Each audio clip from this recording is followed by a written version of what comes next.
పాల సముద్ర మదనం, శివుడు హాలాహల విషం తాగిన మహాత్యాగం. పురాణాల ప్రకారం ఒకప్పుడు దేవతలు తమ శక్తిని కోల్పోయారు.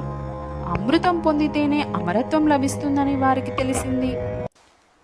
అప్పుడు వాసుకి నాగుడిని తాడుగా చేసి, మందరా పర్వతాన్ని దండగా చేసి, దేవతలు దానవులు కలిసి పాల సముద్ర మదనాన్ని ప్రారంభించారు.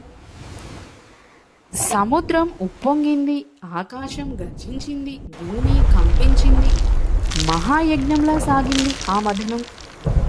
కానీ అమృతం రాకముందే అందరి ఊహకే అందని విధంగా హాలాహల అనే భయంకరమైన విషం బయటకు వచ్చింది. ఆ విషం వెలువడగానే గాలి విషమైంది, నీరు కలుషితమైంది, లోకమంతా నాశనం అవుతుందనే భయం మొదలైంది. దేవతలు, ఋషులు, సర్వలోకాలు ఒక్కటే శరణు కోరాయి. శివ శివ అని పిలిచాయి. అప్పుడే కైలాసం నుంచి కరుణామయుడు, వైరాగ్య స్వరూపుడు శివుడు అవతరించాడు. లోకరక్షణే ధ్యేయంగా ఆ భయంకరమైన హాలాహల విషాన్ని తన చేతిలోకి తీసుకున్నాడు. ఒక్క క్షణం కూడా ఆలోచించలేదు. తనకేమైనా లోకం బాగుండాలి అన్న భావంతో ఆ విషాన్ని తాగేశాడు.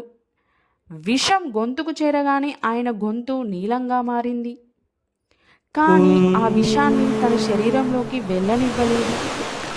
అదే క్షణం నుంచి ఆ మహాదేవుడు నీలకంఠుడయ్యాడు. తనకే విషం తీసుకొని సర్వలోకాలను రక్షించిన ఈ మహాత్యాగమే శివుని మహిమ. అందుకే శివుడు దేవుడే కాదు, కరుణకు, త్యాగానికి ప్రతీకగా నిలిచాడు. ఓం నమః శివాయ, నీలకంఠాయ శివాయ నమః.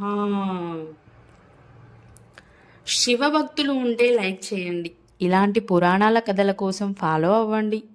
శివుడి కృప మీ అందరిపై ఉండాలి.